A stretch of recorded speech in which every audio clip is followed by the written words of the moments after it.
take some deep breaths, because these words of our seventh principle are really powerful. And how do we get them from our head into our heart? So I invite you this morning to consider, as you're thinking about what Kimmerer offers, what does respect for mean to you?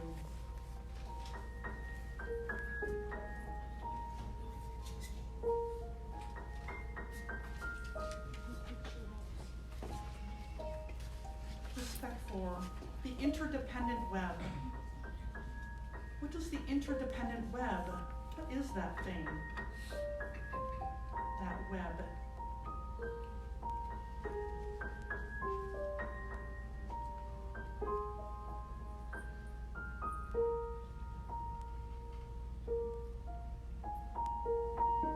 Respect for the interdependent web of all existence. All existence? Are we all included in that web? What about the Phoebe and the Delphinium?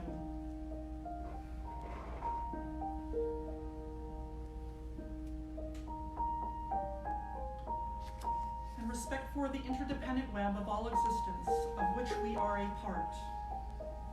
Where do we fit into that interdependent web?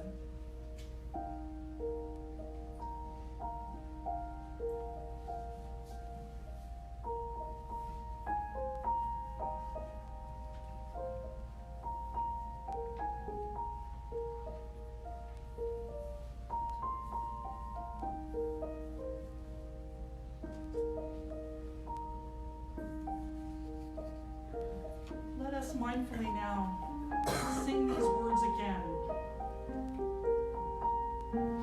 but maybe hopefully a deeper meaning for each one of them.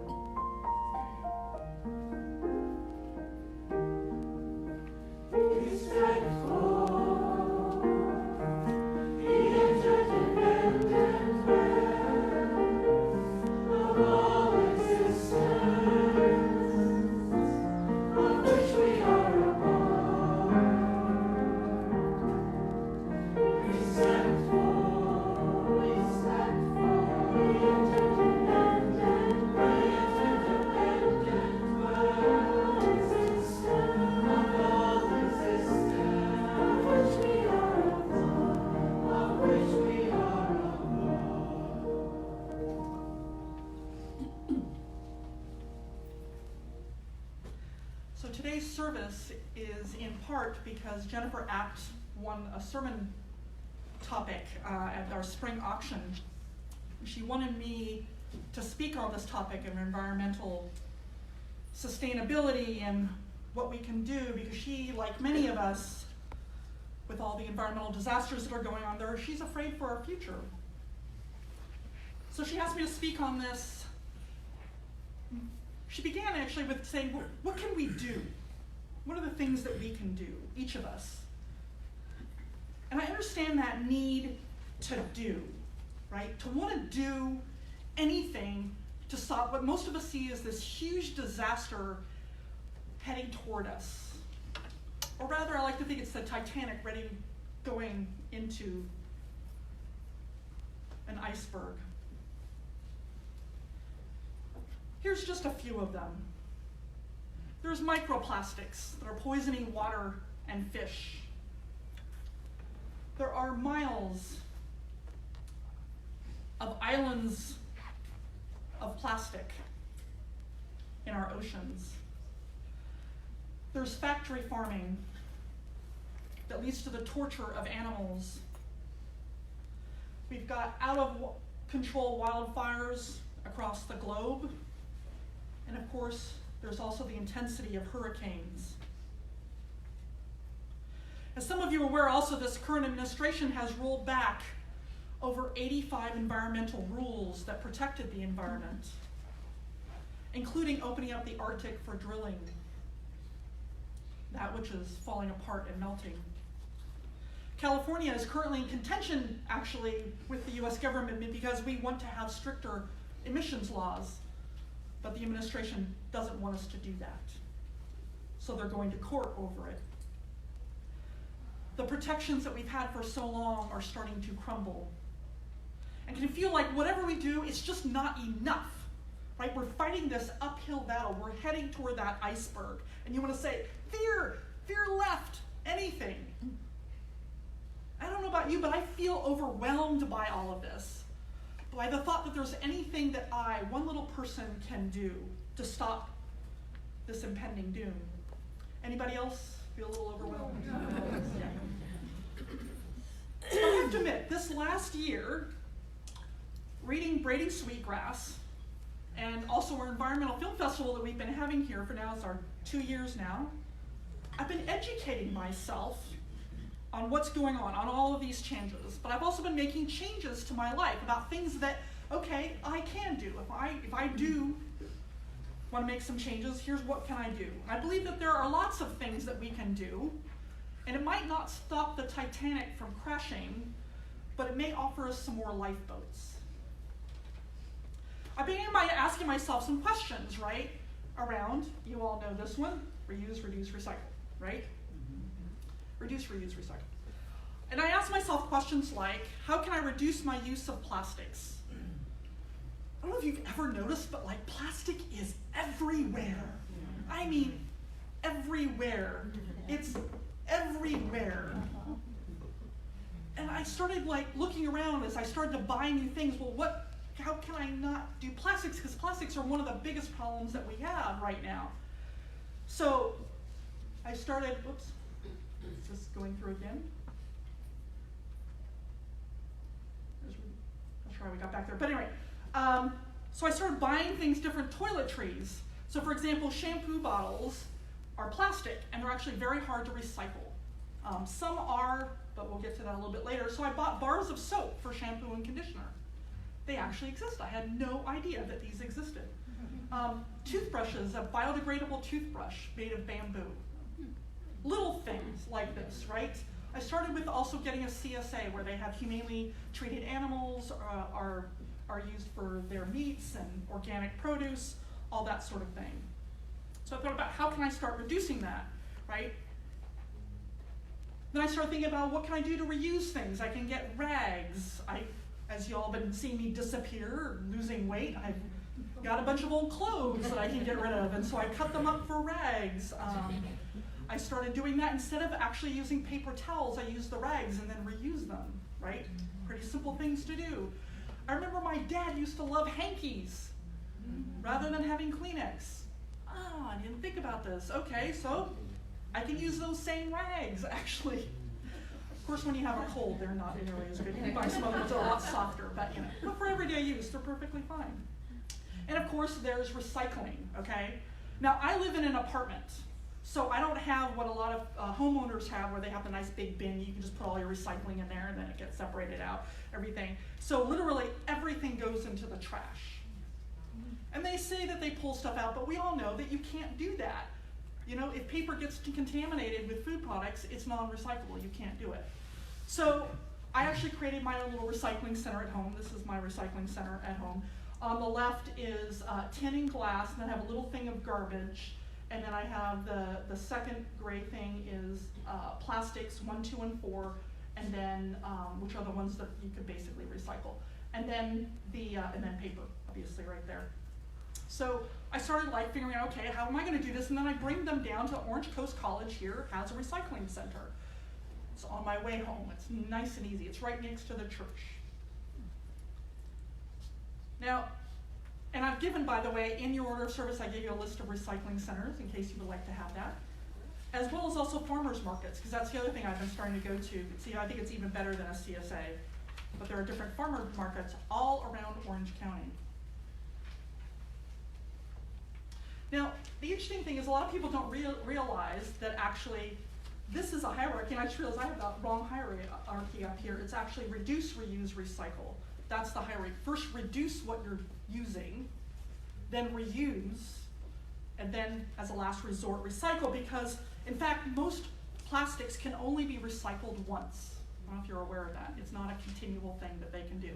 Maybe twice, so there's a few that can be twice. And the energy that it takes to recycle is actually quite a lot. So it should be sort of a last resort. Now these are just some of the changes I've made. If you're Susan Shaw, you're absolutely amazing, because she's incredible. Her reusing things is amazing. So I asked her to help me put together examples. We've got a table outside that after the service, there are examples of all the different things that I and she has done. And she lives in a house, so she can do things like composting. She can do things like solar panels, reusing materials and creating chicken coops and things like that. I can't do some of those things. So I thought it would be great to have her see. You can see some of the examples up there. Now, prior to this last year, I consider myself fairly environmentally aware. I brought my own shopping bags, for example, to the grocery store, and I have my own reusable water bottle. But what I found is that there's so much more that we can do that really doesn't take that much more effort. But do you remember when shopping bags were kind of weird? Like, I remember when my older sister, who's an environmentalist, she came to me, she gave me for Christmas shopping bags, and I remember being like, really? Thanks. And I remember going to the grocery store, getting up the courage, right, for the first time to bring them to the grocery store and being like, could you put it in here? And they're looking at me like, okay. And I remember the bagger looked at the grocery person like, is this okay? And now it's like pretty normalized, right? I even see some people say, I'll just put the stuff back in the car, and I left my bags in the car because, it now costs to actually get bags here, which is actually probably in some ways a good thing. Now it's normalized. One of the things I was so impressed with when I went to Scotland this last year was this is a land where they've normalized sustainability. Everywhere we went, it was reduce, reuse, recycle. Everywhere. They do it incredibly well. They pay attention to the earth because they're kind of landlocked, right? They've just got so much land. So they reuse the buildings that they have there. They reuse everything. And there's lots of things that we can do. We're just some of the things that I've done. I've learned about them through the internet. I mean, it's kind of amazing. Sustainable ideas for, makeup. Look it up. Everybody's thought about this already. It's really cool. So every time I want to buy something new, I go, okay, well, what else can I do? So you start asking yourself questions. Do I really need that? Do I need to buy that thing? Is there a more environmentally friendly way to do this? How can I reduce my use of plastics? And I've learned a tremendous amount. And we can ask these questions not just about the places where we live, but also where we work and where we worship and where we eat. What are they doing to be sustainable? So for example, do they use disposable plastic utensils where you eat at a restaurant?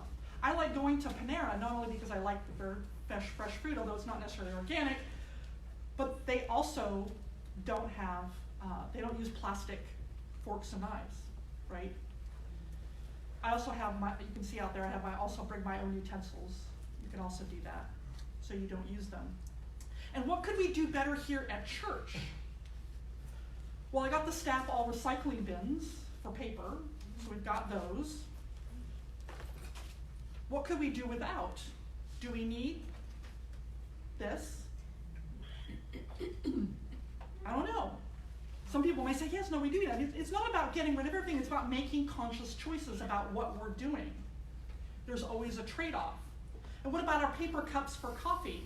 We used to have ceramic mugs that we used in our coffee, but it stopped because, honestly, it's a lot of work for people to wash all of them. They have to stay an hour to an hour and a half afterwards to wash them. So what do we do? What choices do we make? What sacrifices are you willing to make? Would you be willing to help out in hospitality and help wash them? Or bring your own coffee cup, for example? We all make trade-offs in everything that we do. But here's another thing that I've learned. Being environmentally friendly is not always convenient. It's not always easy.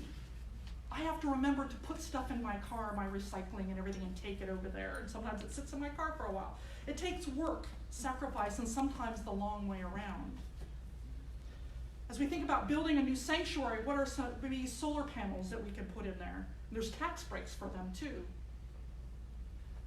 There's also incentives for people to creating sustainable gardens here in California.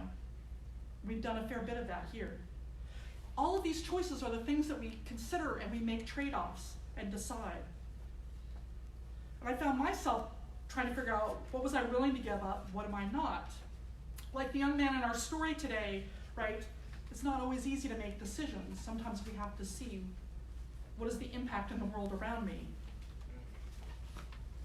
Now, I know that many of you have been doing far more than me for far longer. Susan Shaw, as I said, we put up this table out there of examples of some things. These are just some examples. There's a ton out there. And some of them may seem a bit out there. I did read that some people have reusable toilet paper, and I thought, okay, time out. Not willing to go there. But some people do. And there's a way to do it, believe it or not. But the more we normalize being environmentally conscious, the more people, businesses, and churches make changes. It's about, as Kimmerer says, cultural transformation. And that sounds huge. How do we do that, cultural transformation? And I think I've hit upon the answer. I know I said this was a step-by-step guide to saving the planet, but I think there's actually one step. I realize that there's one thing that everyone can do to stop global warming, or at least to help alter some of that course. It's one thing that's relatively easy to do, and if we as a culture can do this one thing, we can, I think, transform our future for the better. It's going to take everyone doing it, and it's not reduce, reuse, recycle. Can you guess what it is? Vote. Okay, I don't mean hug a tree. I mean build a loving relationship with the earth. To see the earth as kin, as family. What would it feel like to be part of a family that includes birches and beavers and butterflies? We'd be less lonely. And that's what's been happening to me. I'm beginning to see birches, beavers, and butterflies as family. That's when I began to make these serious changes in my life. I no longer see the earth as an it, but key or kin. I feel my interdependence not just here in my head, but it's growing in my heart. And that's what it will take. This is the cultural transformation that is needed. And I know that many of you also feel this deeply. I mean, Maureen loves this earth so much that she wrote a song to her kin, her family. If you know Maureen, you know she hikes in the mountains and she has a relationship with Key. And others here, Catherine Martin, Susan Shaw, they built a relationship in their homes and the earth. And I know that many of you share this kinship with me.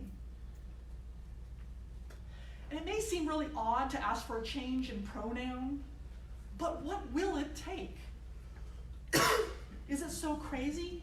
I mean, really, are we that arrogant that we see ourselves as apart from Grandmother Earth? That we don't see how we are part of this family? Or can we see Key as our kin? Did you know that your average American can recognize over 100 corporate logos, but they can only name 10 plants? And one of them is a Christmas tree.